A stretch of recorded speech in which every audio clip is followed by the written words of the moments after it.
Nu ką, mėly lietuviai, kalbėsime apie Lietuvą. Kaipgi Lietuva šitie reikalai klostėsi reformacijos. Nes Lietuva, kadangi buvo katalikiška valstybė, ją reformacija palėtė taip pat. Nu, ir šitokį vaizdelį uždėjau ant darbalaukio. Man šitas mūras yra toks kaip gražus simbolinis vaizdas reformacijos Lietuvoje.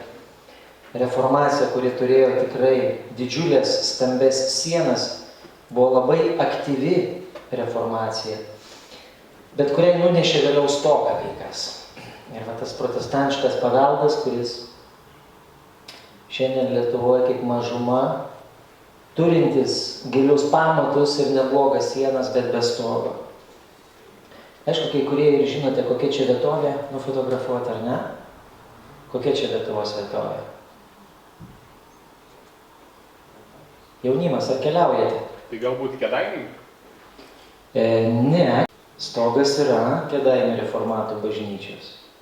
Na? Biržai. Klausykite, apie jūs galima sakyti lietuvišką patarlę. Lietuvoje gimė, Lietuvoje augė, Lietuvos nematė. Nekeliaujate, ar ne? O čia yra visai netoli Ukmergės. 4 kilai nuo Ukmergės yra tokia gyvenvietė, važiuojant nuo Ukmergės į Kėdainius, Deltuva vadinasi. Deltuva visi, kai pravažiuoja, mato iš dešinės arba kairės pusės tokia didžiulė medinė, irgi labai įdomi architektūriškai katalikų bažnyčia.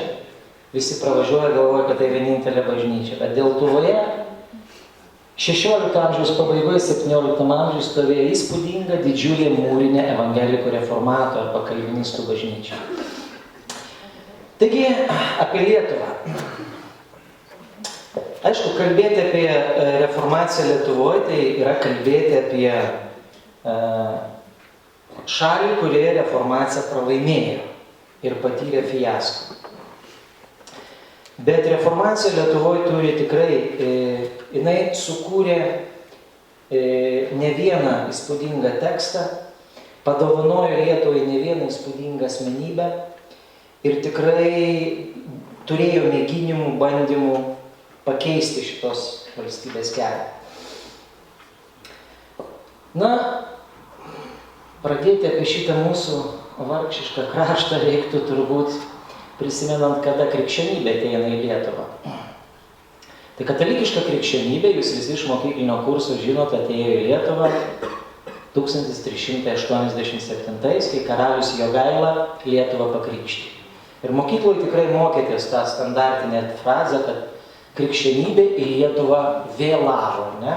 Visi europiniai reiškiniai į Lietuvą vėluodavo. Vat gaila, bet iki šiol istorijos mokslas kito akcento nebando pasižiūrėti. Esmė ne vėlavime. Esmė, kaip vienas užsienio istorikas yra parašęs, esmė, kad kokia krikščionybė ateina, kad jinai ateina jau stagnuojanti. Va tokia, prieš kurią reformacija į Europą. Reformacija Lietuvoje atrado labai didžiulę terpę veikti vien dėl to, kad visos tos priežastys, dėl kurių reformacija Vokietijoje prasidėjo, buvo taip pat ir Lietuvoje. Aš kaip iliustraciją jums tokias 3 mažas citatas paskaitysiu. Kalba amžininkai, 16 amžiaus vidurio lietuviai. Vienas bus protestantas, vienas bus katalikas, hierarchas, o kitas bus išvis humanistas, sekuliarus žmogus, nelabai tikintis. Tai jie visi skirtingos pasaulėžiūros, bet visi kaip susitarė tarsi kalba apie tą patį dalyką. Tai yra maždaug 1540-50 metai. Abromas Kulvietis. Čia kai kas ir knygą gavote, dovanų apie Abromą Kulvietį. Aš buvau paprašytas nekomentuoti tos knygos, kad žmogui nenumušti noro skaityti tą knygą, ar ne? Knygas verta skaityti, ne tik mokslinės, bet ir grožinė literatūra, ypač jeigu su geru istoriniu siužetu. Abromas Kulvietis. Jo citata apie 16 amžiaus vidurio Lietuvos situaciją. Cituoju. O dabar matome, kad jie, kas tai jie, kalba apie katalikų bažnyčią, apie katalikų kunigus, jie didesni nemokšos už neišprūsusius vienuolius. Jūs įsivaizduokit, gyvenate šalyje arba ateinate į mokyklą, kur jūsų mokytojai yra visiškai nemokšus, jeigu jūs nereaguotumėte. Jie netinka net vaikų mokyklai vadovauti. Ką jau kalbėti apie tai, kad būtų verti bažnyčios mokytojo vardo. O ką jau sakyti apie jų nepasotinamą gobšumą, pūtimąsi, garbės troškimą ir daugybę kitų nedorybių, kuriomis yra aptekę. Jeigu skaitai tik Kulvietį, gali pasakyti, jis čia labai subjektyvus, jis tiesiog stumia ant katalikų bažnyčios, dergia ją visokiais žodžiais ir taip toliau. Jis labai suinteresuotas.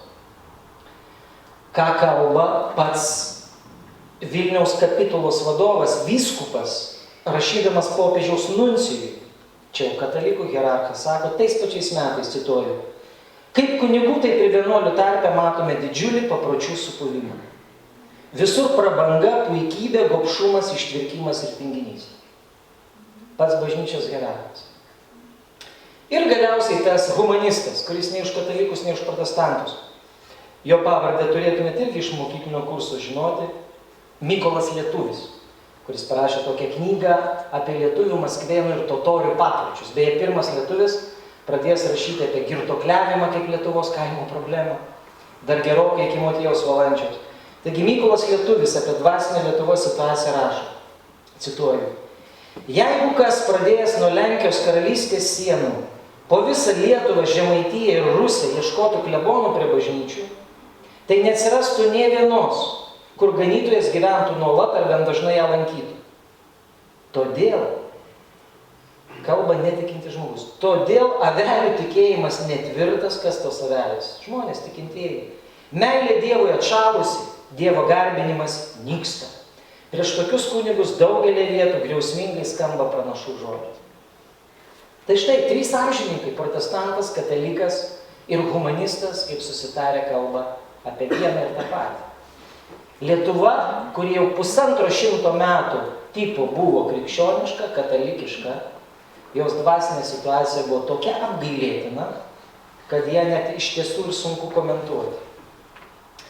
Prie šitos trijulės dar būtų tikrai šitoje vietoje tiktų ir kiekvienam lietuviui žinomo autoriaus Martyno Mažvydo žodeliai.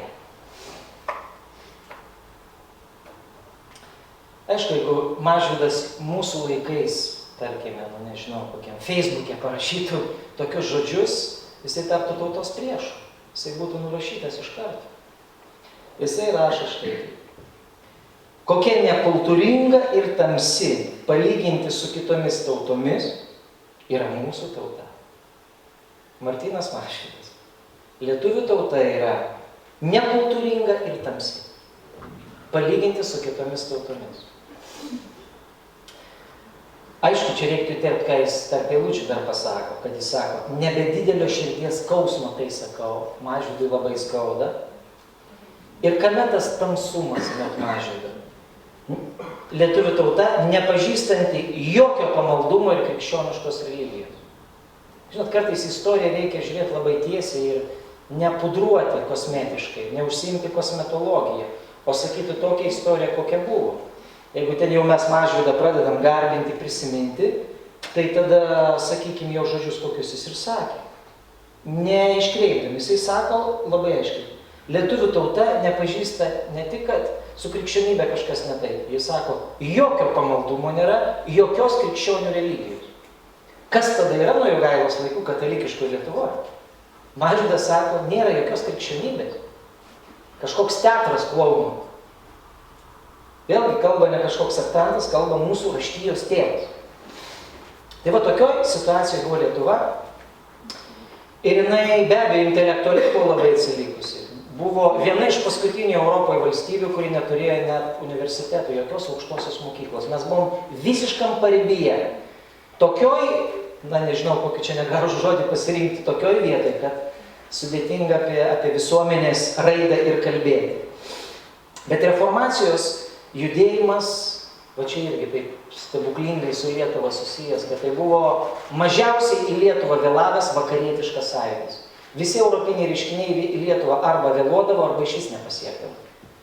Reformaciją Liuteris pradeda 517 metais spalį, jau 518 metų pavasarį 3 Krokuvos bernardinai atveža į Vilnių Liuterio 95 tezes ir slapta Vilniaus vienuolynuose pranciškonų bernardinų pasakoja tas tezes. Tik Vilniaus vyskupas labai greičiai nukerta ir uždraudžia tų tezių platinimą. Ir tie saitai, per kuriuos reformacija pradėjo plisti, pasiekė pirmuosius lietuvius. Bet reformacija Lietuvoje man iš Lietuvos istorijos turbūt bene tokia pirmoji tema, kur galima joje pamatyti, kaip lietuviai pirmą kartą suvokė savo vertę, kaip europiečiai pirmą kartą pradedami vertinti kitų. Ne tuo, kad jie kalavijų gerai moka mojuoti, bet savo sielos ir proto reikalais. Reformacija yra pirmas laikas, kai lietuviai eina į Europą iš tikrųjų. Aišku, mokykloje mes mokomės visokių įdomių pasakų, kad karalius Mindaugas tapo karaliumi ir tai priartino Lietuvą prie krikščioniškos Europos. Arba kad Jogaila pakrikštė Lietuvą katalikiškai ir mes priartėjom prie krikščioniškos Europos. Nieko mes ten nepriartėjome. Kaip pavyzdį vieną galima istoriją prisiminti. 16 amžiaus vidurys. Tai jau 16 amžiaus vidurys. Renesansas. Labai gražus laikai. Vienas popiežiaus pasiuntinys vyksta į Lietuvą, į Vilnių, su kokia misija vėliau papasakosiu. Ir tas popiežius, artėdamas link Lietuvos, tas popiežiaus pasiuntinys rašo popiežiui laiškus kiekvieną dieną. Kaip jis jaučiasi artėdamas prie Lietuvos. 16 amžiaus vidurys. Kuo jis labiau važiavo nuo Vokietijos ir Lenkijos link Lietuvos, jo laiškai vis liūdnėjo. Ir tą dieną, kai jis važiavo į tipo renesansinį Vilnių, kur jau buvo tų mūrinių renesanso pastatų, jo laiškas tą dieną prasidėjo tokiais žodžiais. Kiekvienam europiečiui, kuris išdrįsta atvažiuoti iki šito miesto, jau vien už tai turėtų būti atleistos visos nuodėmės. 16 vidury Vilnius kaip bomžų miestas atrodė, medinis suplėkęs visas, porą mūrinių bažnytėlių ir valdovų rūmai mūriniai, daugiau nieko. Tragiškai atrodantis miestas.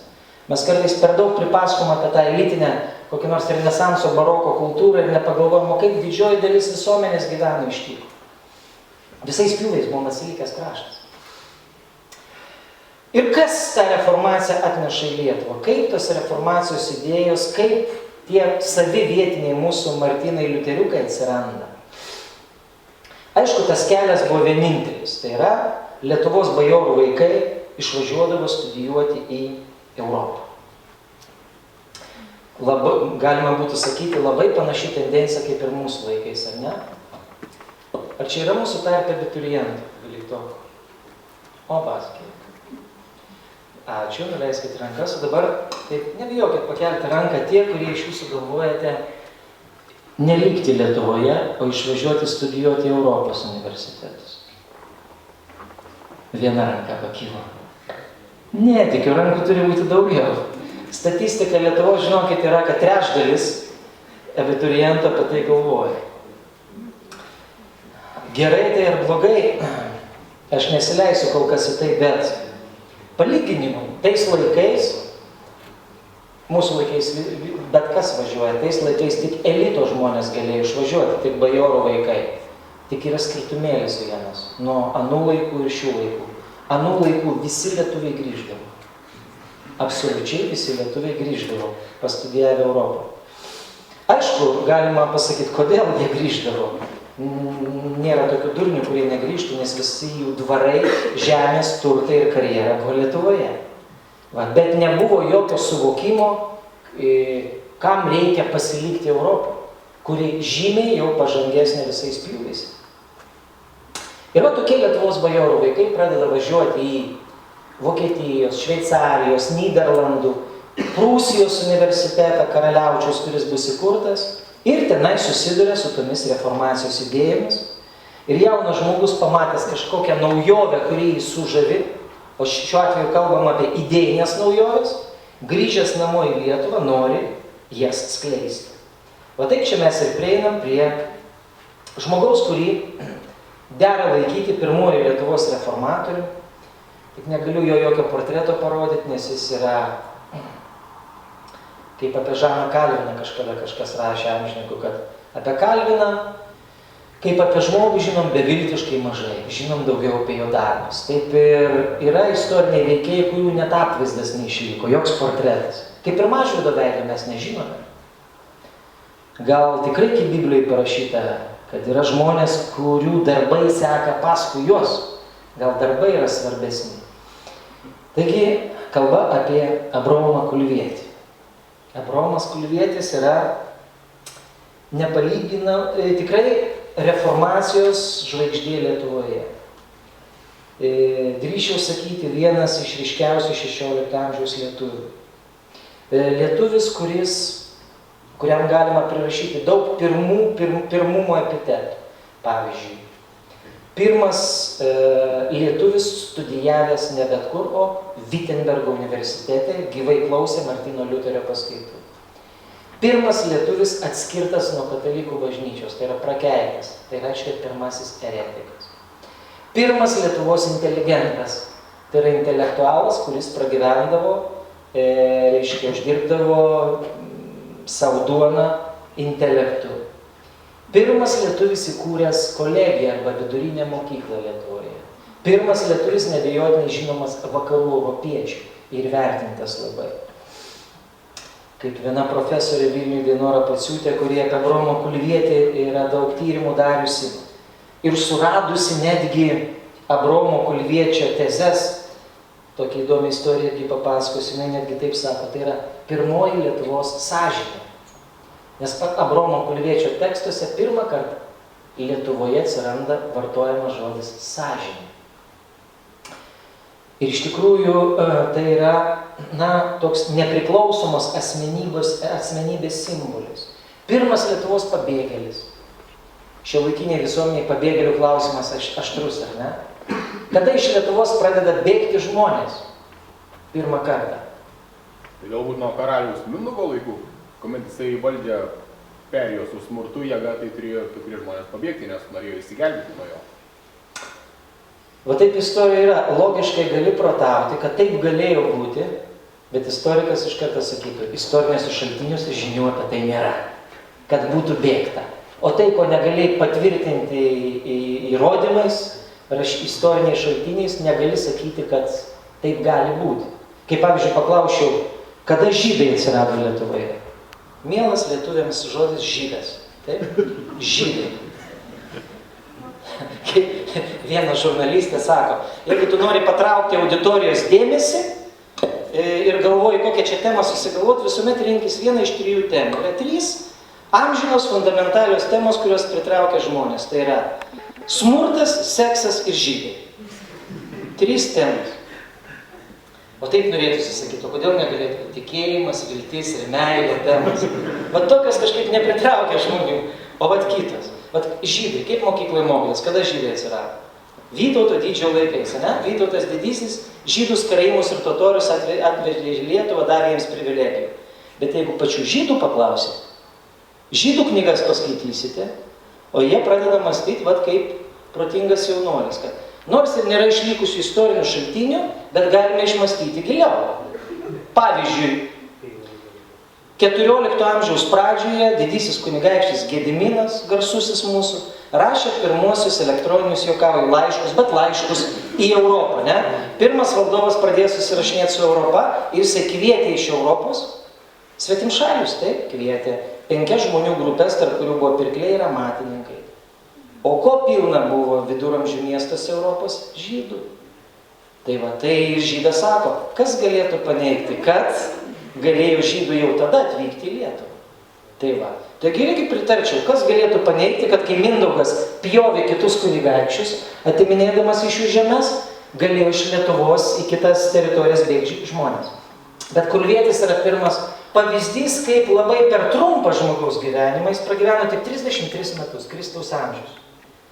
Per labai trumpą ir asmeniškai tragišką gyvenimą žmogus gali palikti savo kartai kažką labai daug. Pėdsakai tokie labai stiprus. Nesukūrė jokio asmeninio gyvenimo, nesutiko savo žemiškos meilės, niekas, pas jį viskas tik tai sugriuvo. O vat, jo draugas universiteto laikų Johanas Hopijus, kuris rašė laidotuvių kalbą, kai Kulvietis jau gulėjo karste. Hopijus užrašė taip. Senas priežodis liepia mums prisiminti ne mirusius, o gyvuosius, nes minėti mirusius laikoma blogų ženklų. Gal tada nebereikia kalbėti apie mirusius? Kalbam apie Liuterį, apie Kulvietį. Ko mes čia užsiminėjame? Kažkoks makabriškas spiritizmo seansas, vos net dvasias iššaukinėja. Bet ne, Hopijus toliau tęsė. Bet dėl daugelio priežasčių vis tik garbinga ir naudinga atgaivinti mirusių atminimą. Kodėl? Ne tik, kad jų vardas būtų apsaugotas nuo staigios užmaršties, bet tam, kad išvardijus jų dorybių pavyzdžius, kitų žmonių širdis gali nuostabiai užsidegti noru jais sekti. Tai va, kai kurių žmonių gyvenimas, veikla gali tikrai kažką, pačiam tau pasakyti.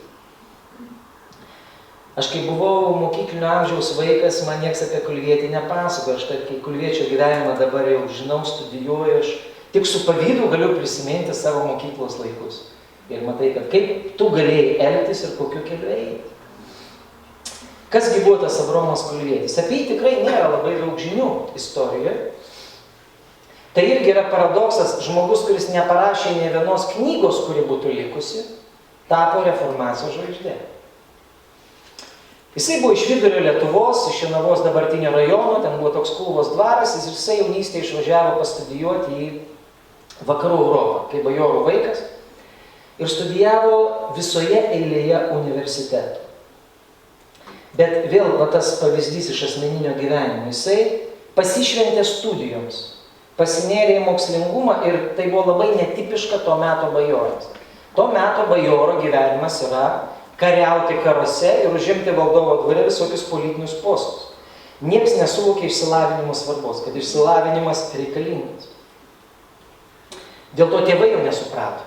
Va čia labai įdomi paralelė tarp Kulviečio ir Liuterio, ir vieno ir kito tėvai nesuprato išsilavinimo, reiškia, tinkamos svarbos. Jis pradžioje studijavo Krokuvos universitete. Tai buvo artimiausias universitetas Lietuvai, kurį Jogaila kažkada labai stipriai sustigavo. Seniausia Lenkijos aukštoji mokykla, bet katalikiškas universitetas. Tada nuvažiavo į Belgijoje, tuometiniuose Nyderlanduose, Liuveno universitetą. Dar vienas irgi bruožas įdomus. Kulvietis visuomet stengiasi rinktis ne bet kokį universitetą, o siekia pasirinkti patį geriausią, kurio jam reikia anot jo. Nesirinko vidutiniško kelio, rinkosi geriausius taškus. Kuo Liuveno universitetas toks šustras buvo? Dėl to, kad kada jame dėstė iki tol garsusis Europos humanistas Erasmas Rotterdamietis. Šiandien jaunimas yra girdėjęs tokią Erasmus programą, kai studentai važiuoja, keičiasi mainų programa to Erasmo Rotterdamiečio garbei. Tai Kulvietis nuvaro į Liuveno universitetą, kur buvo Erasmo Rotterdamiečio ištisa profesorių mokykla. Būtent Liuvene jisai, net jo amžininkai draugai, pastebėjo, kad du tokius Abromo Kulviečio bruožus. Abromas buvo dar labai jaunas. Ir tuo metu jam buvo 22-23 metai. Ko reiškia jisai pasižymi? Pirma, kad jisai niekur nevaikšto, jisai sėdi visuomet tik ir mokosi. Ir antra, kad pats būdamas nelabai turtingas bajoras, nelabai turi daug pinigų, bet paskutinius savo pinigus atiduoda kitiems savo studijų draugams, kurie neturi pinigų susimokėti už mokslą. Tai toks dosnumas. Ir ką jisai tam Liuvene nuveikia, jisai, kaip jau minėjau amžininko liudijimą, išmoksta lotynų, graikų, hebrajų kalbas neblogiau už, kaip jis rašo, savo motinos kalbą, tai yra lietuvių kalbą. Kam Kulviečiui lotynų, graikų, hebrajų kalbos? Be abejo, kad jis galėtų originaliai skaityti visus Biblijų vertimus. Dar tokia įdomybė suradau, kad kai jisai stojinėjo į Liuveno universitetą, šiandien studentai stodami aukštąją mokyklą neturi duoti priesaikos. Pas mus priesaiką duoda tik kas? Prezidentas, Seimo nariai, karininkai. O Liuveno universitete studentas turėdavo prisiekti. Ką prisiekti? Ištikimybę katalikų bažnyčiai. Ir jeigu sulaužytų šitą priesaiką, galėjo būti studentas pasodintas į kalėjimą. Tai Kulvietis dar nebuvo tapęs reformatorium, bet jis taip norėjo mokytis. Jis suvokia, kad čia ne protestantiškas universitetas, katalikiškas, bet jam reikia kokybės, mokymo kokybės. Dėl to jisai duoda tokią priesaiką, galbūt nusižengia savo jau vidiniams kai kurioms naujoms idėjoms pamatymams, ir duoda tokią priesaiką. Tai buvo ištikimybė katalikų bažnyčiai ir dar studentas turėjo prisiekti, kad jis negali nešiotis ginklo, laikyti ginklo. Nežinau, ar šių laikų studentai su ginklais vaikščioja. Pas mus tik Seimo nariai kai kurie. Toliau, kad negali vaikščioti Liuveno gatvėmis po 9 valandos vakaro vasarą ir po 8 valandos vakaro žiemą. Reiškia, kaip komendanto valanda. Reiškia, Liuvene buvo nebloga ir kriminogeninė situacija. O kodėl studentams draudžiama vaikščioti? Todėl, kad studentai keldavo didžiausius debošus ir riaušes, reiškia, senamiesty. Va tokiam mieste Kulvietis pastudijavo ir jisai grįžo į Lietuvą po šitų 2 universitetų ir pateko į vieną labai garsaus Lietuvos didiko, bet kataliko, Lietuvos kanclerio Alberto Goštauto, tas, kuris pirmąjį Lietuvos statutą sudarė, redagavo, globą. Ir Albertas Goštautas labai norėjo, kad Abromas Kulvietis važiuotų atgal į Europą studijuoti medicinos. Goštautas duoda jam daug pinigų ir nori padaryti šio dvaro gydytoją, kad Kulvietis, kai grįžtų, būtų jo, taip juokaujant, dvaro klinikos, reiškia, vyrgydytojų. Atrodytų, ko žmogui norėti. Įsivaizduokit, jūs gaunat nerealią stipendiją, tarkim, jūsų MG Baltic prezidentas jūs finansuoja, jūs baigėte Cambridge'ą, Harvardą, Yale'į ir jūsų visa gyvenimo karjera yra pilnai finansiškai aprūpinta. Bet Kulvietis, drįsčiau sakyti, jis buvo panašiai kaip Martynas Liuteris. Va ta planeta skriejanti labai netaisyklinga orbita. Kulvietis turėjo savo tikslų, jis savo išsikeldavo, kogi jis ieško, kogi jis nori būti. Kaip dažnas jaunuolis pasižiūri, kokios pelningiausios profesijos, vadinasi, tas ir reikia rinkti. Ne toks žiūros kampas. Ir Kulvietis patraukė pradžioj į Leipcigo universitetą, ir paskui juda į Wittenbergo universitetą. Aš sakiau, kad jis yra pirmas lietuvis klausęs gyvai Martyno Liuterio. Bet turbūt retas esat girdėjęs, o galbūt ir nie vienas, kas nutiko jam kelyje į Wittenbergą. Vykdamas į Wittenbergo universitetą 537, Kulvietis važiuoja su savo automobiliu. Įsivaizduoja, 16 amžius. Tai yra važiuoja su savo vežimuku, reiškia žirgų bričkele. Ir yra užpuolamas plėšikų. Kažkokia čigonų gauja kerta į automobilį. Nori atimti iš jo viską. Abromas Kulvietis buvo užpultas kelyje į Wittenbergą plėšikų gaujos. Jo draugas Johanas Hopijus atskleidė tas žinias. Ir kad jisai buvo sumuštas ir bandė priešintis ir gynė savo daiktus. Tai jisai buvo stipriai sužeistas durklu ir iš jo visi daiktai buvo atimti. Bet jo bent kastuvais neuždaužė ir neužkasė, ten pakeliui į Wittenbergą. Ir jisai sužeistas pasiekė Wittenbergą ir pradeda studijuoti pas Martyną Liuterį. Va toks šito lietuvio kelias buvo. Ir dar vienas universitetas, kuriame jis apsilankė, buvo, jis jau, įsivaizduokit, paklausė Liuterio paskaitų, jis jau visas pripumpuotas reformacijos idėjų, bet jisai nori dar aukštesnės mokymo kokybės, jis dar nori teisės mokslus pastudijuoti. Ir renkasi kiečiausią teisės universitetą, kuris buvo Italijoje tuo metu Sienoje. Bet tai yra katalikiškas kraštas, vėl katalikiškas universitetas, bet Kulvietis nepabijojo į jį ir nuvyko. Ir buvo žinoma istorija, kad būtent Sienos universitete jis net gavo, jis baigė jį ir apsigynė teisės daktaro laipsnį. Tai yra pirmas lietuvis tapęs teisės mokslų daktarų ir apskritai mokslų daktarų Europoje. Ir buvo žinoma, kokiam universitete jis tapo daktaru ir kokiais metais, bet nieks nebuvo radęs įrodymo, kad jis tikrai teisės mokslų daktaru. Ir užsukusi į vieną, vienuolyną, ten prie sienos, kuriame išliko Sienos universiteto archyvo dalis, kaip gražiam romantiškam filme, vienuolynas vos net ten voratinkliais, sena biblioteka, skriptoriumas ir kažkoks vienuolis senučiukas, kuris prižiūri tas senas bibliotekos knygas. Ir jis paklausė, ar yra tų metų, teisės daktarų registracijos knygas. Pasirodo, yra pas jį skriptoriumi. Toj bibliotekoje, kurios gal ten jau 10 metų joje net nei vieno skaitytojo nesilankė. Ir tas senučiukas lipo ten vos neįpalėpę, iš viršutinės lentynos ištraukė kažkokią seną labai knygą 16 amžiaus, į odą įrištą. Ir belipant jam ta knyga iš rankų iškrito, o kadangi jinai ten tokia pelių pagraužta, apturnėjus biški buvo, vienas lapas tiesiog iškrito iš tos knygos, jau pelių nugraužta. Profesorė pakelia tą lapą ir nutiktų man tai, kad iš storos knygos būtent tame lape yra eilutė apie tai, kad 1540 lapkričio mėnesį kanonų ir civilinės teisės daktarų čia tapo Abraham de Kulvensis, Abraomas Kulvietė. Faina, ne? Bet tai būna labai retai.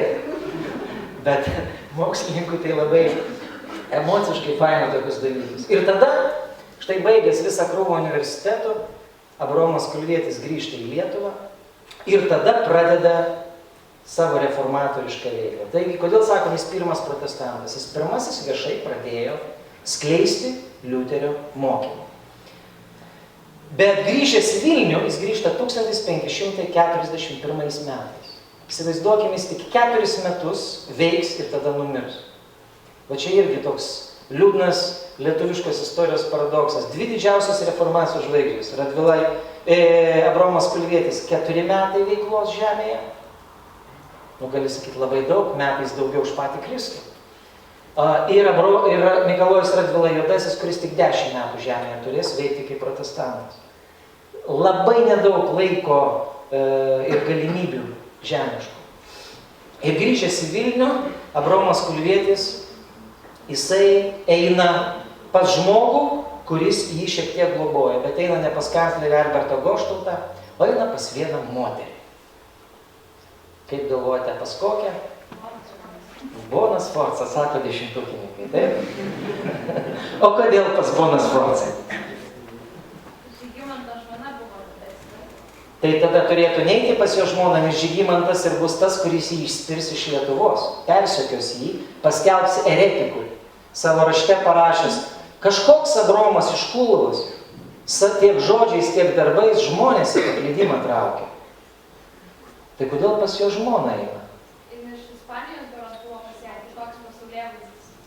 Kitoks pasaulėvaizdis, kitus sapnus sapnavo Bona, taip? Bet labai teisingai formuluoja. Iš Italijos jinai buvo humanistinio išsiauklėjimo moteris, pirmoji Lietuvos istorijoje dariusi valstybinės reformas, norėjusi europietišką mentalitetą atnešti, renesanso kultūrą ir kuri prijautė naujovėms ir globojo, simpatizavo tokiems kaip Kulvietis. Yra išlikęs Bonos vienas laiškas, kuris nėra publikuotas iki šiol moksle, ir ten yra viena eilutė įdomi apie Abraomą. Reiškia, jaunas Abraomas grįžta po 4 Europos universitetų, Bona rašo, 41 metų sausį. Jis ėmė lankytis pas mane dažnai. Sutelkė aplink save daug kilmingų sūnų. Reiškia, Vilniuje chebrytė, jaunų bajorų surenka. Ir toliau įdomiausia vieta. Tačiau, karalienė kalba, tačiau kalbėjo ir skelbė tai, ko tuo metu nebuvo galima kalbėti. Aš jį įspėjau taip nesielgti. Tai surenka komandėlę ir kas tas skelbė tai, ko nebuvo galima kalbėti. Be abejo, protestantiškas tiesas pradeda skleisti ir Bona jį taip elegantiškai bando įspėti. Kad tu žiūrėk, gali čia prisikalbėti, nes jinai žino, kad Lietuva katalikiška, o jos vyras valdovas Žygimantas Augustas irgi aršus katalikas. Ir Kulvietis Šventos Onos bažnyčioje Vilniuje pasako keletą pamokslų. Bet labai greitai Vilniaus vyskupas supranta, kad tai truputį kažkokie keisti pamokslai, ne tokie, kokie buvo anksčiau. Ir aišku, uždraudžia jam taip kalbėti. Nes ką Kulvietis galėjo kalbėti? Visus tos sola scriptura, sola fide, visus tos reformacijos principus, kuriuos mes jau aptarėme. Ir jam buvo uždrausta pamokslauti Vilniuje. Ką daryti jaunam lietuviui, kuriam žodžius išlūpo iš burnos, o jo visa širdis dega veikti Lietuvoje? Jisai tada imasi kito darbo. Jisai tais pačiais 41 metais įkūrė Vilniuje mokyklą. Jeigu būtų laiko mašina, aš tikrai kelčiausi pasimokyti Abraomo Kulviečio mokykloje. Visuomet gerai mokytis geriausioje mokykloje. Tai 41 pabaigoje Kulvietis Vilniaus širdį senamiestį įkūrė pirmą vidurinę mokyklą arba kolegiją, bet tai buvo protestantiška mokykla. Aukščiausio lygio mokykla, kuri dėstė universitetinius dalykus, senasias kalbas, mokėsi net apie 60 mokinių, tiems laikams tai didžiulis skaičius. Pats Kulvietis tenai dirbo. Yra manoma, kad galėjo ir Mažvydas su Stanislovu Rapolioniu galbūt tenais suktis tos mokyklos aplinkoje. Bet mokyklai buvo leista veikti tik tais 1 metus. Valdovas Žygimantas Senasis uždarė šitą mokyklą. Žodžius iš lūpo, tavo mokyklą įkurtą uždarė. Ir tomis dienomis karalienė Bona Abraomui Kulviečiui parašė laiškutį, kuriame buvo tokie guodžiantys žodžiai. Kartais labai gerai gauti guodžiančius SMS-us iš draugų ir pažįstamų. Tekstas buvo toksai: greičiau bėk iš Lietuvos, nes tavęs laukia laužas. Kaip jūs reaguotumėte, jeigu gauna tokie SMS? Galvotumėte, kad čia juokauja kažkas, ar ne? Laužų nebuvo Lietuvoje, bet tai buvo tiesiog graži metafora karalienės lūpose, kad tau laukia mirties bausmė. Nes tave jau atskyrė nuo bažnyčios, paskelbė eretiku. Ir Kulvietis, supratęs štai šitą, paraginimą, jisai nusprendė bėgti. Dėl to mes ir laikome jį pirmuoju religiniu pabėgėliu, pirmuoju disidentų galima laikyti, pirmuoju emigrantų, kuris bėga iš savo tėvynės, vejamas saviškių. O dėl ko bėga? Dėl ko vejamas? Dėl savo pažiūrų. Dėl to, kaip jisai kalba ir ko jisai tiki. Ir jisai bėga į kaimyninę Prūsiją. Aišku, mūsų laikais, jeigu jau jaunimas jūs bandysite emigruoti, neemigruokite į tą pačią šalį, kurią emigravo Abraomas Kulvietis. Kodėl? Pirmoji eilė jau suprato, kodėl. Paaiškinkite, kodėl. Ką aš turėjau? Kaliningradas reikės. Teisingai. Nes ten, kur buvo Prūsija, šiandien yra Rusija. Kaliningradskaja oblast. Taip, Kaliningrado sritis. Bet tuo metu tai buvo viena iš moderniausių valstybių. Va Lietuvai nuskilo stebuklas, kad Lietuvos pašonėje atsirado pirmoji pasaulyje protestantiška valstybė. Prūsija. Buvęs kryžiuočio ordinas tapo Prūsija, kur Liuterio tikėjimas buvo įvestas. Valstybė, kuri turėjo fantastinį valdovą, kunigaikštį Albrechtą, kuris pats nusimetė vienuolio abitą, riterio kalaviją padėjo ir visą savo kryžiuočio ordiną pavertė protestantišką, liuteronišką hercogystę arba kunigaikštystę. Ir jisai priiminėjo bet kokius svetimšalius, jam buvo nerūpėjo žmogaus odos spalva arba tautybė, rūpėjo du dalykai. Žmogaus kompetencijos, ką žmogus sugeba, ir žmogaus tikėjimas. Todėl tokie kaip Kulvietis buvo labai priimtini. Ir emigravęs į Karaliaučių, tą istorinį lietuviškos kultūros, kur dar nebuvo tuo metu lietuviškos kultūros centrą, Abraomas Kulvietis sukūrė, sakyčiau, savo gyvenimo tekstą, dėl kurio jį ir galima laikyti tikrai vienu iš ryškiausių protestantų. Jisai 543 parašė vieną laišką. Gal ir jūs tapsite kada žmonėmis, kurių laišką visi skaitys.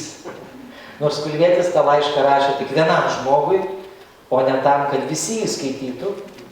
Bet taip jau gavosi, kad tas laiškas buvo išspausdintas ir plito Europoje kaip knygelė. Atviras laiškas karalieniai Bonai. Kiek iš sėdinčių esate įskaitę, aš jaunimo klausiu. Jaučiuosi labai vienišas. Labai vienišas.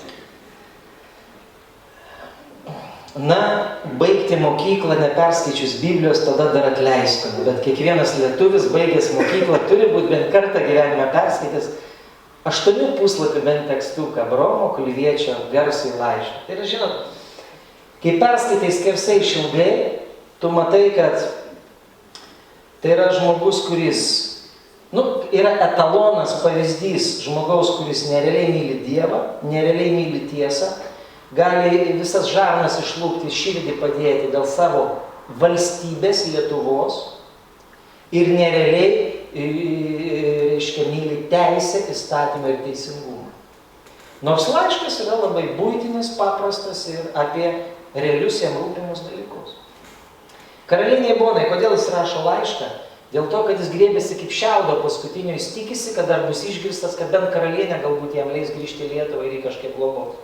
Jam nerūpi visa Prūsijos prabanga, visos materialinės sąlygos, kurias suteikė jam kunigaikštis Algirdas. Apie kągi rašo Abraomas Kulvietis. Pirma laiško dalis parodo, kad jis yra paprastas žmogus. Jisai verkia. Jisai verkia, verkšlena, jisai skundžiasi savo asmeninėmis nelaimėmis.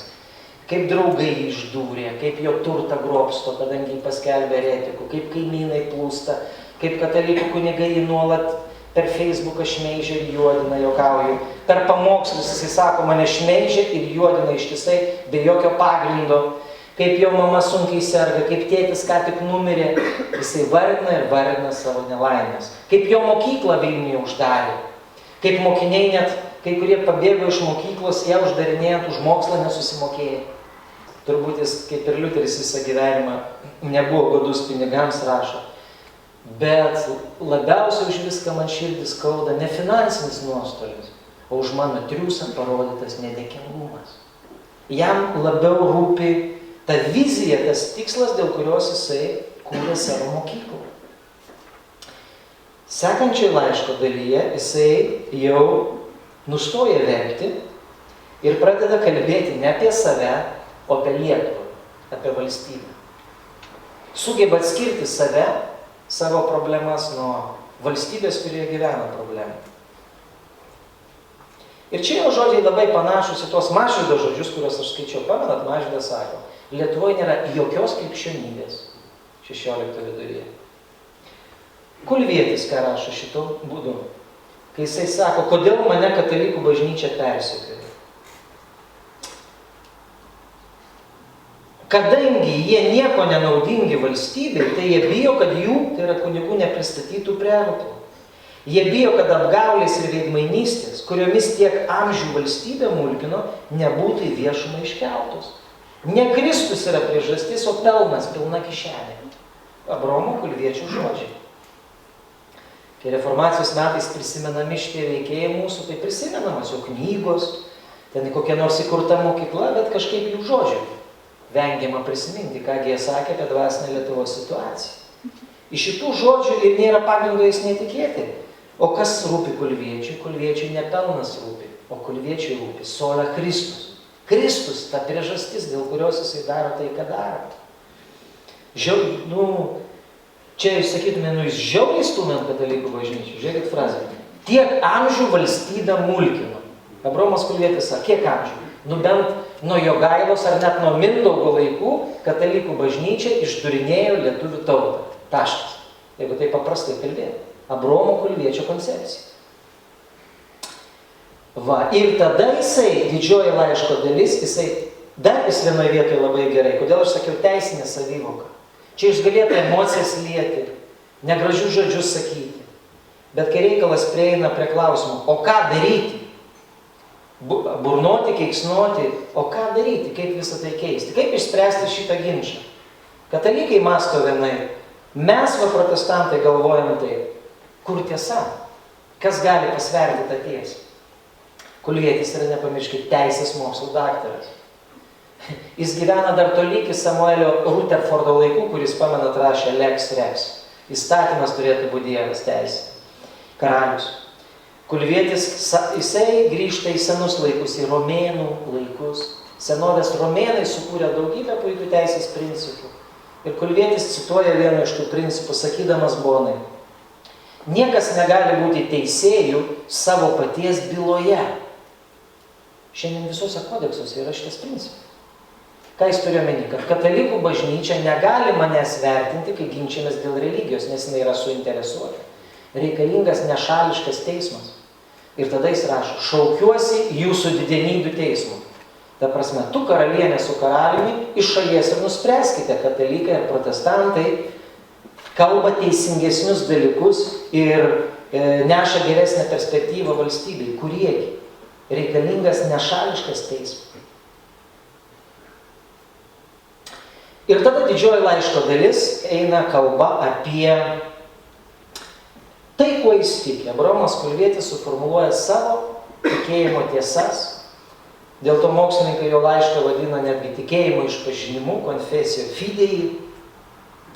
Labai įdomus dalykas, kad jisai pradėdamas vardinti 1, 2, 3, 4, 5, 5 tikėjimo tiesas suformuluoja, jisai paima tą reformacijos vos ne pirmą Liuterio tezę, tik jos nepersitoja. Jisai sako, nuodėmių be galo daug. Teisusis 7 kart per dieną krenta ir krenta. Jis tarsi kartoja Liuterį. Kiekvienas žmogus kiekvieną dieną daug nusideda.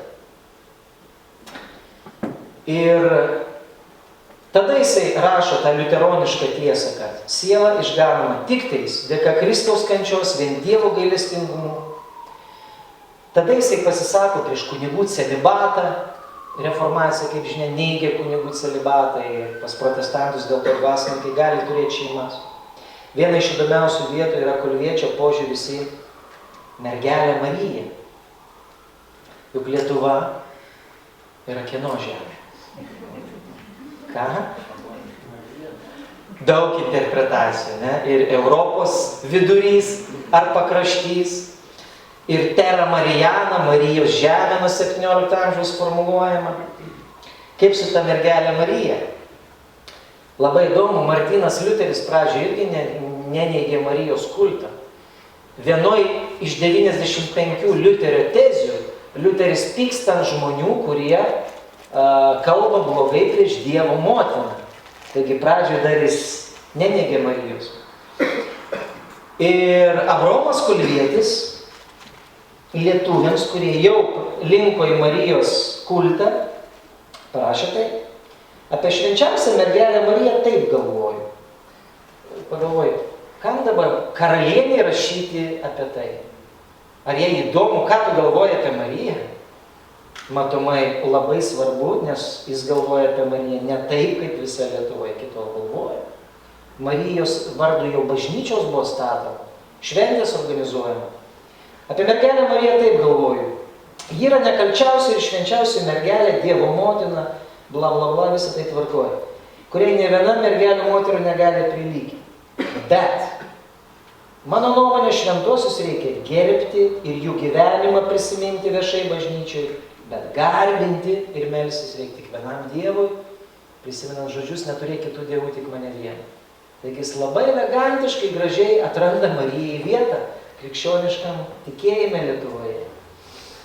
Tai štai Kulvietis išdėsto didžioji laiško daly savo tikėjimo išpažinimą ir labai efektingai yra Kulviečio laiško pabaiga, kur yra viena iš graudžiausių.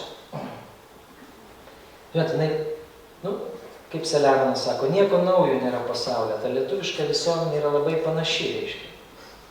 Kaip ir kažkas suranda vasario 16 aktą arba vieną iš šio versijų.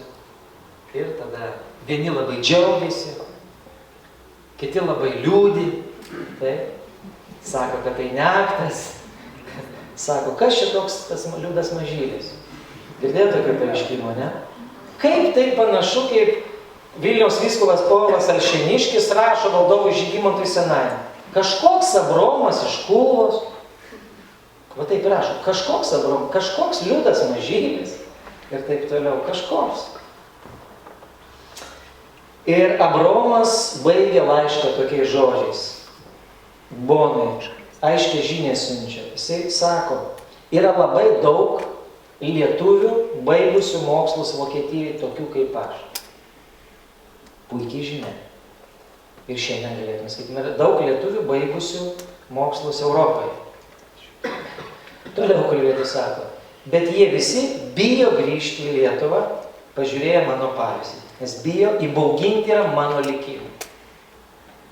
Apie šiuolaikinius mūsų emigrantus galėtume sakyti, bijo grįžti į Lietuvą, ar ne? Tik tais ne dėl tikėjimo priežasčių, dėl kitų priežasčių. Taigi Kulvietis tapo tokiu, kaip nežinau, kankiniu, tokiu pavyzdžiu visiems progresyviems lietuviams, kodėl nereikia grįžti į šitą suknistą kraštą, kuriame negali veikti taip, kaip galėtum veikti. Bet Kulvietis toliau vis tiek veržiasi į Lietuvą, sako, Prūsijos kunigaikštis man siūlo nerealų darbą. Jisai steigia Karaliaučiaus universitetą ir kviečia mane tapti šios mokyklos rektoriumi. Įsivaizduokit, gaunat puikiausią darbą, kur nors Harvardo universiteto vadovui jums siūlo tapti. Ir jūs sakot, ne, aš geriau Šiaulių parapinę mokyklą. Kulvietis sako, tik tais taip sako, ir jeigu jūsų viešpatystėje, suprask Lietuvoje, man neatsiras vietos, šį kvietimą turėsiu priimti. Ir paskutinis jo sakinys. Moku jį kaip tautišką giesmę Kudirkos mintinai. Jisai skamba taip. Bet kaip Dievą myliu skaudu maloningoji ponė, kad labai norėdami dirbti saviesiems, būsime priversti dirbti svetimiesiems. Labai norėtume mes visi dirbti Lietuvoje, bet gali tai būti, kad dirbsime vokiečiams, Prūsijai. Iki paskutinės akimirkos Kulvietis nori sugrįžti į Lietuvą. Bona nieko neatsakė į tą jo laišką, bent iki šiol niekas nėra suradęs iš istorikų tokių šaltinių, žinių, bet aišku, jinai turėjo perskaityti šitą lotynų kalbą laišką. Ir Kulvietis, nežiūrint to, po metų, kai jau buvo įkurtas Karaliaučiaus universitetas, čia irgi yra lygis. Ne vokiečiui, o lietuviui Abromui Kulviečiui, vokietis Albrechtas kunigaikštis patikėjo tapti universiteto vadovu. Tai rodo, kokio lygio buvo žmogus, kuris buvo nereikalingas katalikiškai Lietuvai. Ir dar po metų Kulvietis vis tiek sugrįžo į Lietuvą. Kai kurie žinote, kodėl jisai sugrįžo? Tikrai žinote. Pastorė Andželika žino.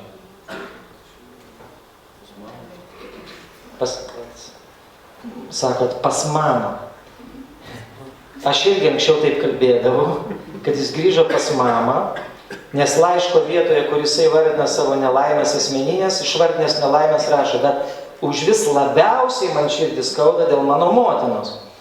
Jisai buvo geras vaikas, geras sūnus, o jo mamą katalikai pasodino į kalėjimą vien už sūnaus ereziją. Bet neseniai, kai perskaičiau tas, kur lotiniškai yra laidotuvių pamokslas jo to draugo Hopijaus apie Kulviečio gyvenimą, jis vienintelis liudijimas yra, Hopijus rašo, pritarė, kad dėl mamos grįžinėjo ir dar dėl vieno dalyko. Ir čia tada labai gražiai susisieja su visa jo laiško dvasia, kad jisai grįžo dėl meilės tėvynei. Hopijaus žodžiai, meilė tėvynei. Kulvietis negalėjo be Lietuvos. Kunigaikščio rekomendaciniais laiškais jam pavyksta ištraukti iš kalėjimo mamą ir visiškai netikėtai staiga 3 dienų bėgyje jisai miršta Lietuvoje. Jaunas žmogus, nieko nesirgęs, miršta Kulvos dvare, o jo mama į Prūsiją kunigaikščio Albrechto netgi parašo laiškutį lotinišką, kur vienu sakiniu sukuria didžiulę sąmokslo teoriją, kuri iki šiol yra neišspręsta. Kad mano sūnus buvo nunuodytas katalikų pasamdyto gydytojo. Kad Kulvietis, kai grįžo iš Karaliaučiaus, jisai išvyko į Vilnių, jis nenustygo, jis niekada negyveno dėl savęs, tik dėl kitų. Išgirdęs, kad Vilniuje jo keli draugai ruošėsi disputui, ginčui su katalikais tikėjimo klausimais, jis nuvarė į Vilnių padėti tiems draugams. Ir kad Vilniuje kažko užvalgė ir po 3 parų jisai numirė. Na, mamos versija tokia. To niekada neįrodysi, jeigu neturėtum Kulviečio palaikų. Johanas Hopijus aprašė Kulviečio mirtį, kad jisai taip labai didžiulėse kančiose merdėjo ir paprašė, kad būtų palaidotas, kadangi kaip eretikas nebuvo priimtas net į kapines. Kulviečio gyvenimas kraupus. Kėdainių krematoriumas jo nelaukė. Jokios krikščioniškos kapinės nelaukė. Laukuose, kažkur tai Kulvos dvaro apylinkių laukuose buvo palaidotas, bet prieš mirštant Hopijus rašo, jisai sukvietė visus dvaro valstiečius, visus dvaro tarnus ir paprašė, kad visi jam sugiedotų lietuviškai 2 giesmes. O vieną iš šių psalmę jisai buvo išvertęs į lietuvių kalbą ir ta Kulviečio išversta psalmė yra pirmoji lietuviškoje knygoje, Martyno Mažvydo katekizme. Pagarbintas buvo ir pačiastavotas, pagerbtas, reiškia. Ir taip 545 metais Abromo Kulviečio žemiškai kelionė nutrūko ir toliau jau Karaliaučiaus universitete vokiečiai pradėjo tapti tais pagrindiniais profesoriais.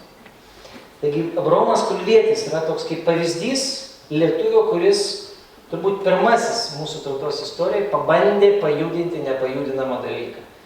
Pabandė pajudinti tiesos monopoliją. Žinot, kaip gali sakyti, gal tai velniška, juk ir Edeno sode kažkokia būtybė pasakė, paklausė žmonių, ne, Domo ir Ievos, ar tiesą pasakė Dievas? Ar čia tiesos monopolis yra teisinga? Visuomet yra istorija žmonių, kurie pakelia šitą klausimą. Ar tiesa yra man kalbama? Abraomas Kulvietis parodė, kad per labai trumpą gyvenimą galima labai daug nuveikti. Dar vienas įspūdingas dalykas, kuris jį atskleidžia, yra irgi, bet grįžtant prie knygų diskurso. Spėkit iš vieno karto, koks žmogus Lietuvoje turėjo didžiausią biblioteką 16 amžiuje? Radvila. Kulvietis. Klausiu kaip aukcione, kas daugiau? Žygimantas Augustas turėjo, bet tai valstybinė biblioteka. O kad privatus žmogus asmeninė, ne Radvila, Radvilos dar tiek neturėjo. Radvilos 17 amžiuje. Abraomas Kulvietis, kuris net didikų nebuvo, tik smulkių bajorų, 88 knygų biblioteka. Kai jisai mirė, jau, reiškia, mama rašė į Prūsiją Albrechtui, klausdama, ar gali atsiųsti visas tas jo knygas. Tai Albrechtas atsiuntė net knygų sąrašą, ten buvo 88 knygos, tiems laikams tai labai brangus turtas, iš ko paaiškėjo, kad Kulvietis net į skolą, į kreditą pirkdavo knygas. Jis laikėsi nuomonės, kad reikia turėti ir perskaityti pačias geriausias knygas. Aišku, mes gyvenam kraupesniais laikais, kai literatūros srautas yra klaikus, kaip atsirinkti. Anais laikais buvo labai lengva atsirinkti, pačių autorių knygų neradau. Tai Kulviečio turtas toks ir buvo. Atsiuntė iš karaliaučiaus, kiek pamenu, staliuką, 2 ar 4 kėdes, 1 ar 2 žvakidės, 4 podelius ir 88 knygas. Va tokį turtą gyvenime užgyveno Abraomas Kulvietis, mirdamas. Tai va, ir ta pirmoji reformacijos banga tuo metu ir iš tikrųjų baigėsi Lietuvoje. Liuteroniškoji banga. Šiandien, jeigu žiūrėti į tą konfesinę Lietuvos žemėlapį, trumpą žemėlapuką, jeigu pasižiūrėtume. Na va, tik dabartinės Lietuvos žemėlapis. Tokiu niekur nepaskaitytumėt.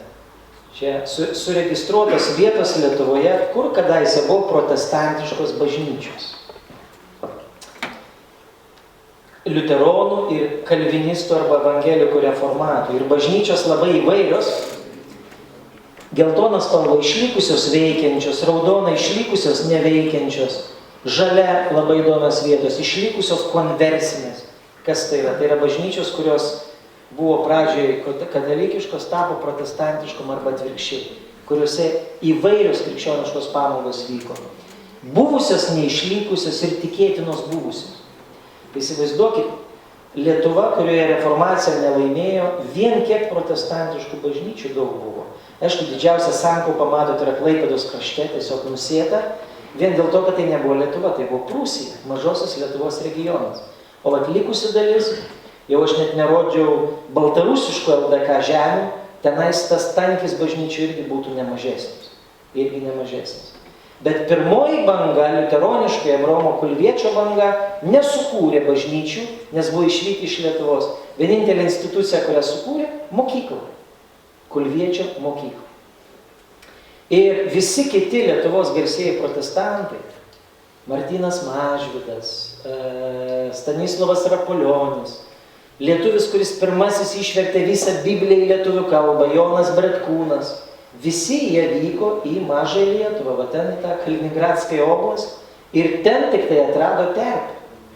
Tai galim net taip baisią tezę istorinę pasakyti, kad geriausio, ką sukūrė 16 amžiaus lietuviai, jie sukūrė emigracijoje, o ne savo tėvynėje, nes Lietuva, jiems būtų buvę sunku dainuoti himną, gerai, kad Kudirka dar nebuvo gimęs ir parašęs, Lietuva tėvynė mūsų, tu didvyrių žemė, iš praeities tavo sūnus te stiprybę semia.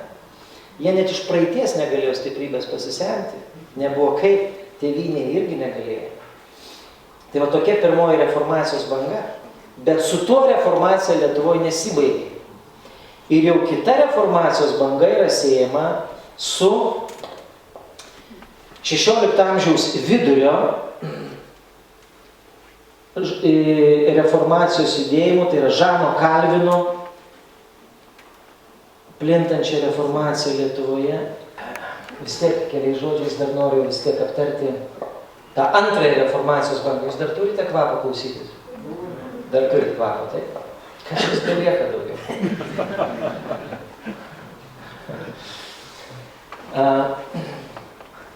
Taigi 545 Kulvietis mirė, tada po 10 metų vakuumas ir po 10 metų Lietuvoje pakilo vienas galingas žmogus, kuris yra išvis nestandartinė figūra Lietuvos istorijoje, kuris net nebuvo dvasininkas, bet kuris buvo turtingiausias 16 amžiaus oligarkas ir lietuvis. MG Baltic, kurį miniu šiandien 3 kartą, yra elgetos lyginant su tuo žmogum 16 amžiuje.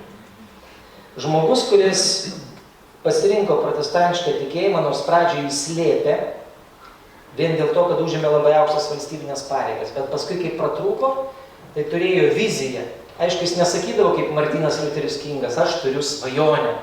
Bet aš manau, kad Mikalojaus Radvilos juodoje širdyje buvo kažkas panašaus.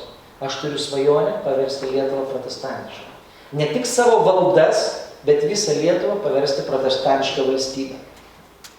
Kalba eina apie tai, kad toj iškiliausioj, turtingiausioj, galingiausioj lietuvių giminėje arba šeimoje, Radvilų šeimoje, Radvilas yra visi girdėję, pakilo Mikalojus Radvila Juodasis, kuris tuo metu buvo Lietuvos didžiosios kunigaikštystės kancleris, tai tų laikų Skvernelis, premjerministras. Būtų premjeras Skvernelis per televiziją. Aš turiu svajonę, kad po 30 metų arba po 25 po vienos žmonių kartos Lietuvoje žmonės gyventų kaip Šveicarijoje arba Vokietijoje. Ne? Sudėtinga su tokiam svajonėm, ar ne pasakyti? Ir akimirkai žemėlapiuką, kad suprasti Radvilų svorį. Suprastat, kalbam apie žmonės, kurie yra patys turtingiausi, bet vien rinktis protestantišką tikėjimą katalikiškoje valstybėje ir pradėti jį eksponuoti viešai, tai reiškia, kad tu galėjai visko netekti. O šitam žemėlapiuke noriu tik vieną trumpą aspektą parodyti, kad jie buvo turtingiausi ne tik Lietuvoje, jie buvo turtingiausi visoje Lietuvoje dabartinėje, jeigu paimtume Lenkijoje, Baltarusijoje ir Ukrainoje. Mėlyna spalva parodyta Radviloms priklausiusios teritorijos arba valdos, dabartinėje Lietuvoje, Latvijoje, Baltarusijoje, Ukrainoje. Jokia nei Lenkijoje, nei Lietuvoje niekada šeima neturėjo tiek žemių ir valdų. Tai kalbam net ne apie milijardierius, apie trilijonierius, aš nežinau apie ką tokius. Tai va tokio kalibro žmogus 555 metais to Prūsijos kunigaikščio Albrechto vienas šnipas, agentas iš Vilniaus, parašo į karaliaučių Albrechtų tokią žinią apie Radvilą Juodąjį. Tie, kurie skaitote Bibliją, suprasite. Rašo, Radvila Juodasis, o jis antras žmogus po valdovo, Radvila Juodasis iki šiol yra Nikodemas. Kas nors suprato? Labai nedaugelis. Yra istorija Naujajame testamente, kai labai garsus žydų politikas dėl savo mundurų jis taip norėjo su Kristum pasikalbėti, taip norėjo, bet jam buvo nelygis šalia žmonių ateiti, nes jis yra aukštas politikas. Dėl to jis atėjo pas Kristų naktį. Iš ko galim daryti išvadą, kad Mikalojus Radvila Juodasis, kažkur gal 10 metų jisai tiesiog buvo toks slaptas protestantas, slaptas krikščionis, studijavo Bibliją, paskui jau kaip pratrūko ir visose mėlynose teritorijose, kur buvo jo valdos, jis pradėjo savo reformatorišką veiklą. Štai jo veidelis Mikalojus Radvila Juodasis, kuris ir išgarsėjo savo nepaprastomis reformomis. Tai buvo pirmas lietuvis patekęs į draudžiamų knygų sąrašą Europoje. Vien dėl to, kad parašė labai aštrų laišką prieš vieną popiežiaus pasiuntinį Aloizijų Lipomaną, tas pats, kurio aš laišką jums citavau, kaip jam nepatiko renesansinis Vilnius, kai popiežius siuntė pasiuntinį, kad atverstų Radvilą Juodąjį. Visą savo gyvenimo lėšą šitas oligarchas skyrė tam, kad Lietuvoje būtų statomos protestantiškos bažnyčios, kūriamos parapinės mokyklos, prieglaudos, tais laikais špitolėmis vadinamos. Pamatęs gabius jaunuolius, jisai duodavo iškart stipendijas, kad jie važiuotų studijuoti į Europą. Savo privačiose valdose naikino bet kokias katalikų bažnyčias, jas uždarinėjo kaip klaidatikystės vietas. Bet kaip valstybės politikas to nedarė ten, kur nėra jo valdos.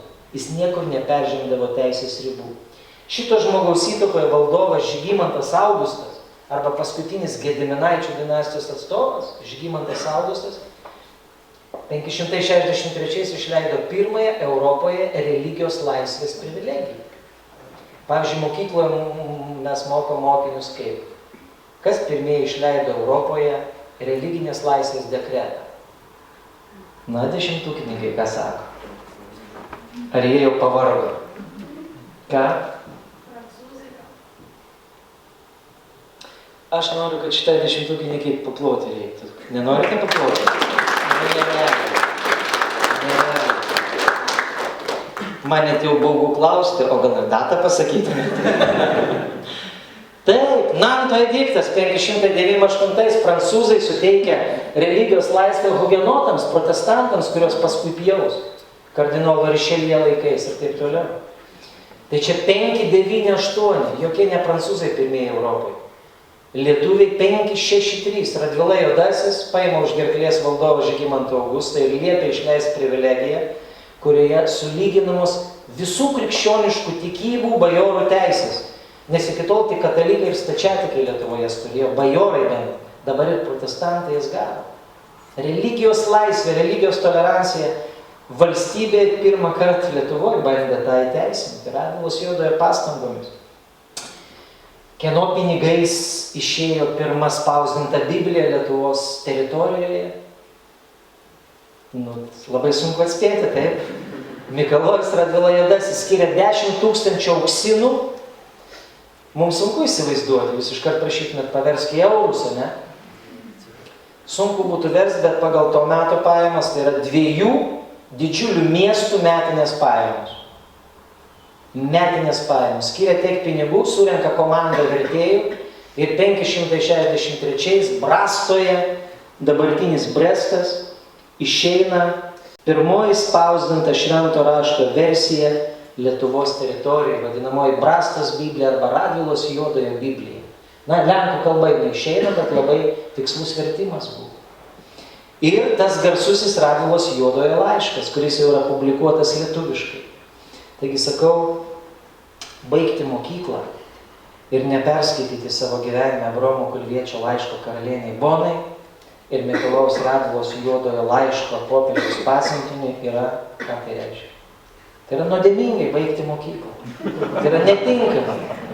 Mano manimu, reiktų į brandos atestatų priedus tiesiog įrašyti. Žmogus neperskaitė šitų tekstų. Reiškia, su jo išsilavinimu yra tam tikros spragos. Atkreiptinas dėmesys būsimųjų darbdavių. Kadangi šitie žmonės dar neperskaitė šitų laiškų, tai su jų vertybėmis gali būti problemų. Arba bent su jų kritiniu mąstymu. Tai yra 2 labiausiai sprogdinantis laiškai. Radvilos Juodojo laišką, tai jeigu perskaitytume, tai yra nerealu. Tas popiežiaus pasiuntinys, kuris varė į Vilnių, atversti Radvilos Juodojo į katalikų tikėjimą. Nereali istorija. Atvažiuoja į Vilnių, 2 mėnesius vaikšto po Žemutinę pilį, kiekvieną dieną mato Radvilą Juodąjį savo akise ir bijo prie jo prieiti. Nes matė, kiek įsitikinę savo naujom pažiūrom Radvila Juodasis. Išvažiuoja po 2 mėnesių, stabteli Lenkijoje Lovičio miestelį ir parašo Radvilai Juodajam 3 puslapių laišką, popiežiaus pasiuntinys. Kad mes apie tave girdėjome ten įvairių dalykų, kad tu ten eretikus globoji ir taip toliau. Ir ragina atsiversti į tikėjimą. Ir tada Radvila Juodasis sėda, nebūdamas dvasininku. Ir parašo, kadangi esu karo ir rūmų žmogus, tai yra karvedys ir politikas, tai turiu nelabai daug laisvo laiko, bet nuvogęs tą dalį laisvo laiko, nusprendžiau prašyti tą atsakymą. Norint atsakyti kiekvieną tavo mintį, išeitų didžiulės apimties veikalas. Todėl atsakau tik tiek. Ir tas tiek yra 30 puslapio atsakymas. Išnagrinėjant kiekvieną žodį, kiekvieną raidę, nekeliaklupščiaujant, nesiteisinant, o manifestuojant visiškai kitus dalykus. Pasiuntinysiems sako, mes girdėjom, kad tu turi pragaišties arba pragaro katedrą. Radvila Juodasis kalba apie teisybės katedrą. Jisai kalba apie pamokslininkus, kuriuos jis globoja. Jis kalba apie katalikų bažnyčios klaidas. Jisai kalba apie gimtąją kalbą, lietuvių kalbą, kad savo gimtąją kalbą kiekvienas krikščionis turi pažinti savo pagrindinės vertybės.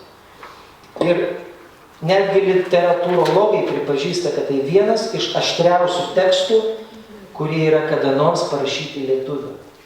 Ne vienoje vietoje jis rašo apie savo intencijas. Aš ypač noriu vieną jums leidus, vieną pabaigai citatėlę.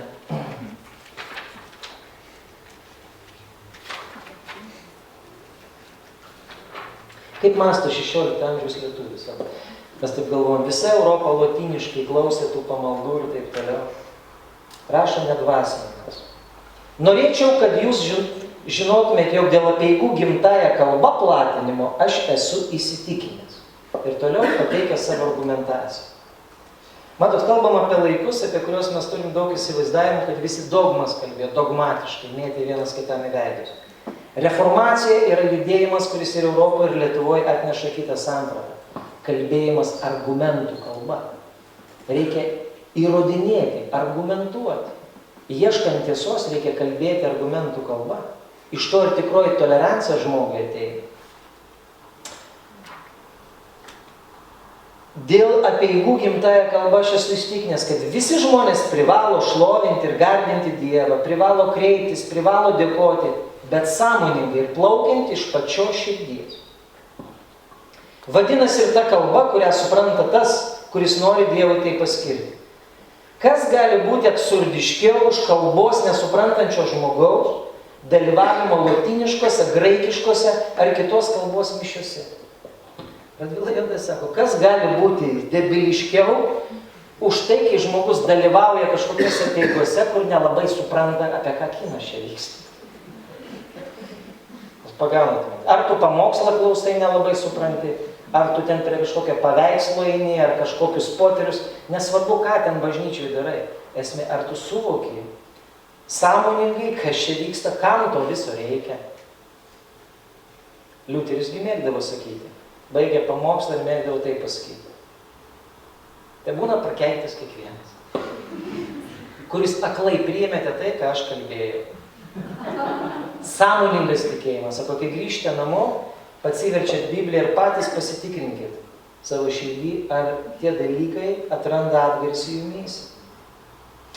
Tai yra, kas tai, kai žmogus nesuvokia. Tai, ką privalo skirti Dievui ir prie to prijungti širdį ir sielą. Tai yra mano nuomonė, ne kas kita kaip žiūrovo vaidmuo vaidinime ir tik stebėjimas bažnyčių didingumo, altorių puošmenų, procesijų tvarkos, žvakių žibėjimo, juokdariško apeigų atlikėjų šokinėjimo prie altoriaus ir aiškiai burtininkiško giesmių giedojimo. Žiauriai čia apie katalikų bažnyčios apeigas.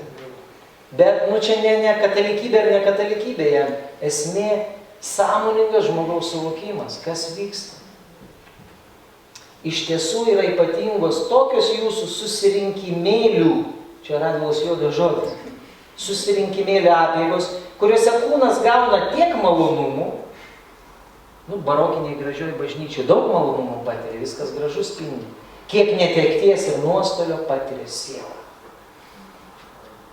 Kokybės ieškojimas, tikros kokybės ieškojimas. Ir štai tas Radvilos Juodojo laiškas, dėl jo jis ir buvo įtrauktas į tą garsųjį Index Librorum Prohibitorum, draudžiamų knygų sąrašą, kurį popiežiai sudarė 16 amžių, į kurį buvo traukiamos visos knygos, kurių negalima skaityti. Mūsų laikais yra tokių sąrašų. Yra bent patarimų, kurių geriau neskaityti knygų, ar ne? Tai buvo sudarytas pirmas indeksas, apėmė apie 700 autorių Europos. Į jį pateko 2 lietuviai. Mikalojus Radvila Juodasis ir Andrius Volanas, garsus irgi mūsų humanistas. Kaip viena profesorė gerai suformulavo, sako, labai gerai, kad buvo toks sąrašas, kad bažnyčia suregistravo tokias knygas, nes padarė nuostabų darbą, į vieną vietą surašė knygas, kuris iš tikrųjų verta skaityti. Padarė namų darbus, tam pačiam nereikia ieškoti, dabar mes neturim tokių sąrašų, kur išrinktos būtų geriausios knygos. Tai šitam sąraše, kuris vis pilnėjo ir iki antro Vatikano susirinkimo 20 amžiaus vidury dar dalis jo veikia, į tą sąrašą buvo netgi įtraukta ir viena iš pavojingiausių knygų žemėje. Galimas daiktas galbūt tai vienintelis materialus Dievo pėdsakas žemėje paliktas žmonėms, tai yra šventas raštas. Kad draudžiama jį negalima skaityti, žmogus gali susižeisti, beskaitydamas šventąjį raštą. Bet štai mūsų reformacijos pirmtakai, lietuviai, galim tikrai didžiuotis, kad lietuvių retrospektyvinėje istorijoje mes turėjom tikrai ne vieną šūlą. Ir iš vis Lietuva išsiskiria iš visos srovės. Ne tik liuteronizmas atrado pasiekėjai, ne tik evangelikai reformatai, Kalvino pasiekėjai, bet buvo net ir radikalios protestantizmo srovės, kaip vadinamieji arijonai arba antitrinitoriai. Čia reiktų atskiros paskaitos kalbėti apie Lietuvos ir Lenkijos arijonus, kurių knygas skaitė Izaokas Niutonas ir Amerikos nepriklausomybės tėvai. Skaitė Lenkijos, Lietuvos arijonų teologinės knygas. Tai va, tenka tik apgailestauti, kad prie šito viso reformacijos paveldo, kad Lietuva neišlaikė to tolerancijos egzamino ir užgesino reformaciją jau 17 amžiaus pradžioje. Buvo įvairių aplinkybių, kodėl reformacija nelaimėjo Lietuvoje. Viena iš pagrindinių tai, kad politinė valdžia valdovai neparėmė reformacijos, kad protestantai dėl persekiojimo nesugebėjo pasiekti gyventojų daugumos, o dauguma tai buvo valstiečiai tuo metu. Valstiečių iš vis tais laikais buvo dzin, kurią bažnyčią eiti, eina į tą, kurį arčiau. Ar katalikų, ar protestantų nesvarbu.